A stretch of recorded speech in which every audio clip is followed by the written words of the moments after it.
Hello and welcome to Badminton Weekly with me, Jasmine Lim. It has been a history-breaking week at the Yonex French Open, where Christophe Popov became the first Frenchman since 1946 to reach the finals.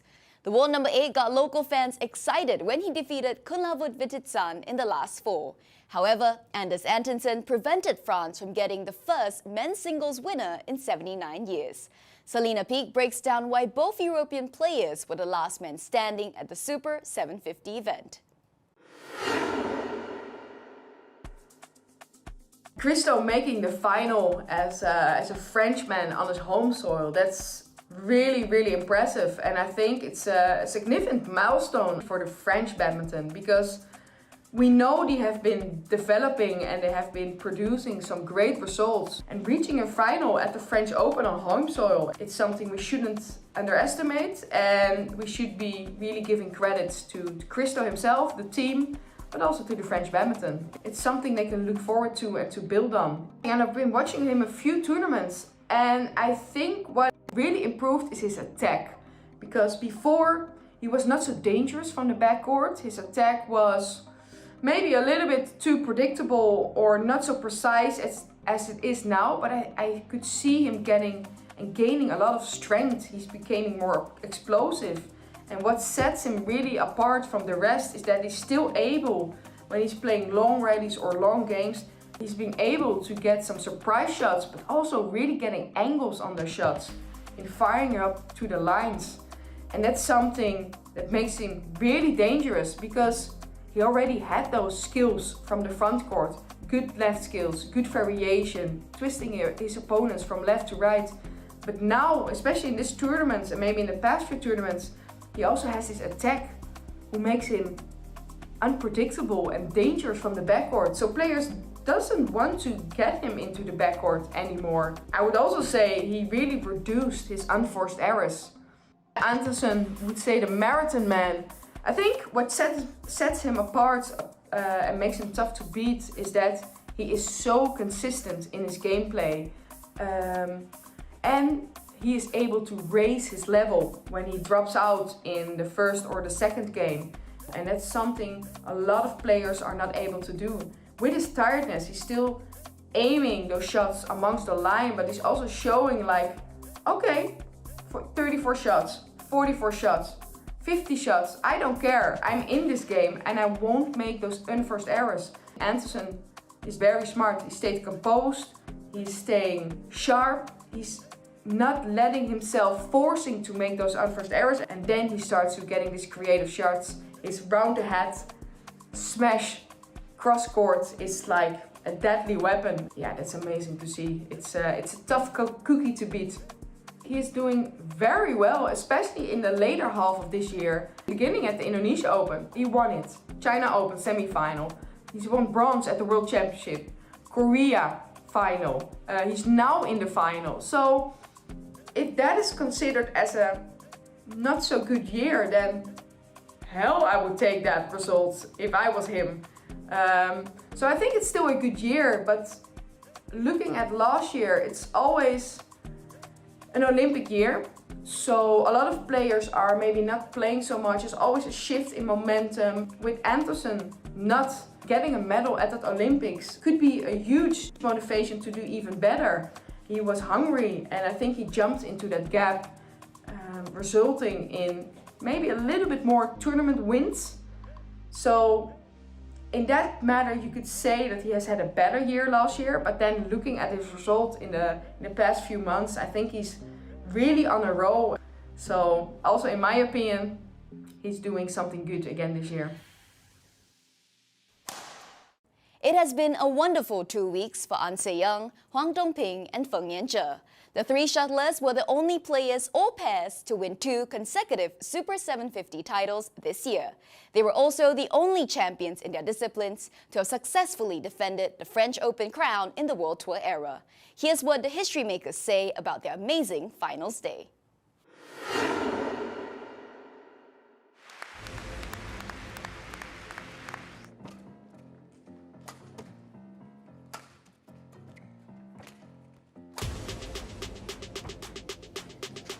And she's done it. the first women's singles player to win the French Open title 3 times within the Super Series and World Tour era. I'm so happy too. Proud of myself. Yeah. I'm so happy and yeah, just I've very 감정이 복받치는 것 같네요. 제가 지금 이제부터 하는 길이 곧 제가 봤을 때는 곧 히스토리라고 생각합니다. 제가 볼 땐 저를 항상 제 자신을 몰아붙이는 게 저에게 가장 큰 연습이었지 않았나 생각하고 있습니다.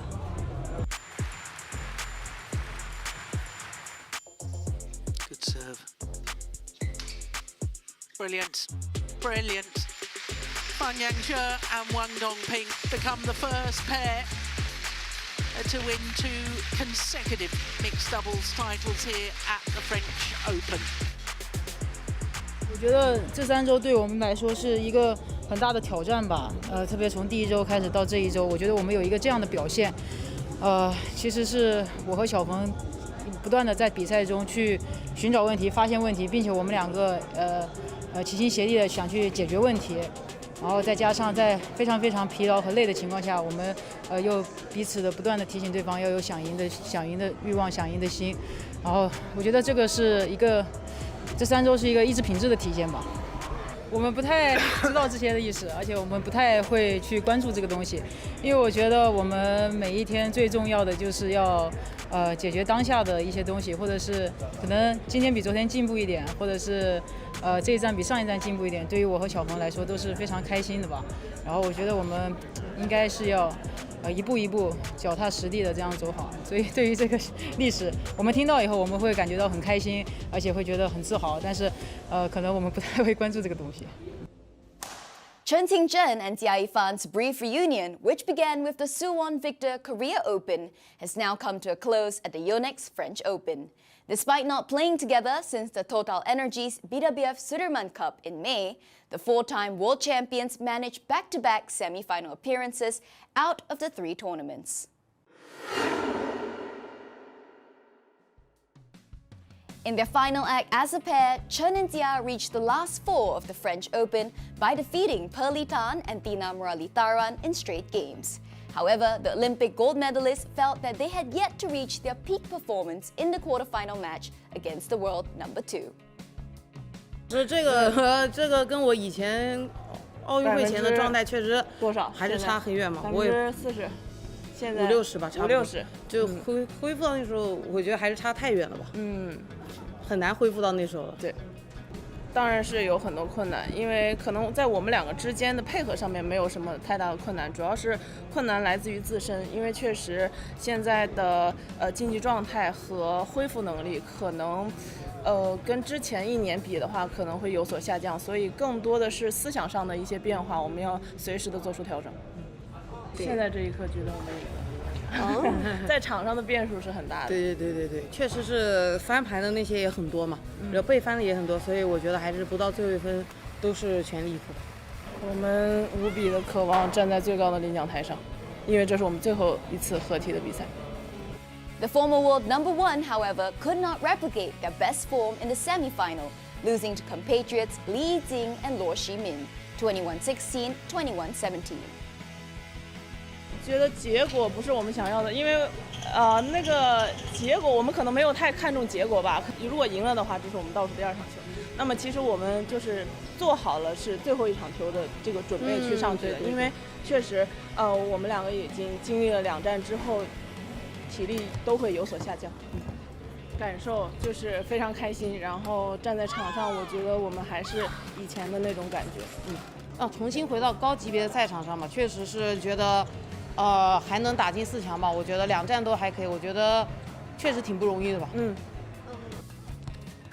While it's not the perfect ending to their 11-year partnership, Chen has many fond memories of Jia and will continue to support her from the stands. 对，会过来看她比赛，给她加油。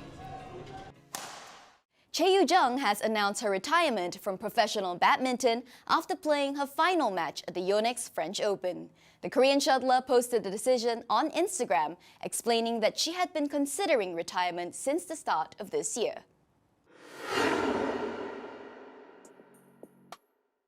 Yu-jung also mentioned that one reason she ended her 15-year career was due to a lack of mixed doubles selection in the national team, which means she had to switch to women's doubles to stay in the squad. The 2023 world champion expressed a lack of confidence in starting anew, and Selena Peak elaborates on why the 30-year-old's concerns are entirely justifiable. Yeah, that's a tricky one. It's actually the reason why I understand that she wanted to retire, because she has been a mixed doubles player for so long. So it can be mentally a good start if you change discipline, but then you really need to believe in your own abilities and also believe in maybe the partnership you are entering.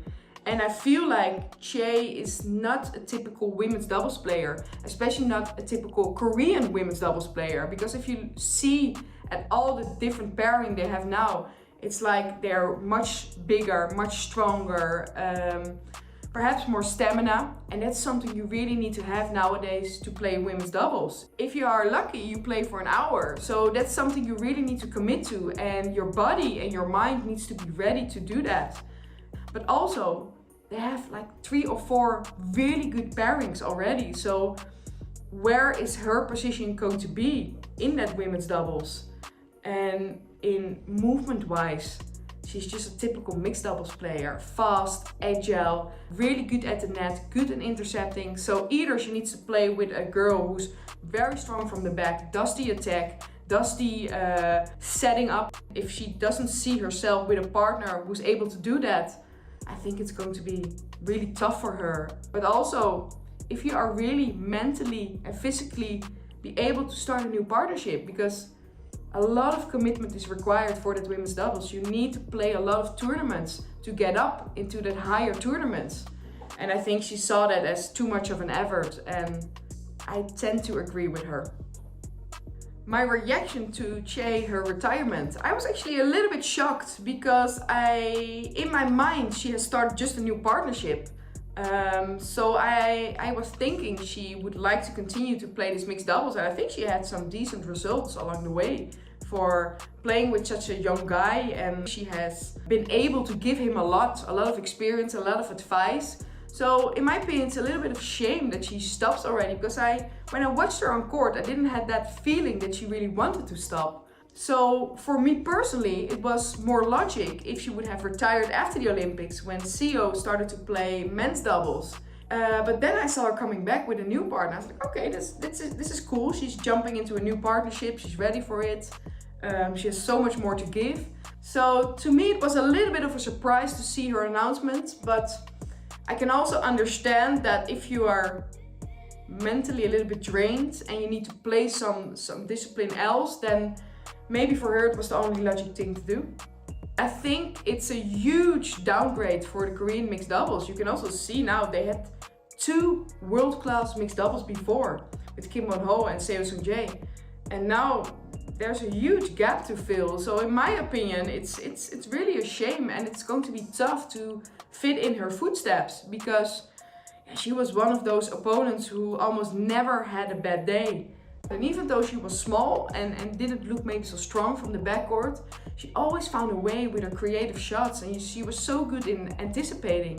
And that's a skill that is very hard to train, in my opinion. So the Korean Badminton Association has huge shoes to fill. The Hilo Open is the final stop in Europe this season for the HSBC BWF World Tour, where Chen and Jia and Tou Yiwei are aiming to win their first title on tour this year. You can monitor their progress and your favorite stars at the Super 500 event by downloading our BWF app, Badminton, for you. And as always, let us know your thoughts, comments, and questions on our Facebook and YouTube pages. That's it from us. See you next week.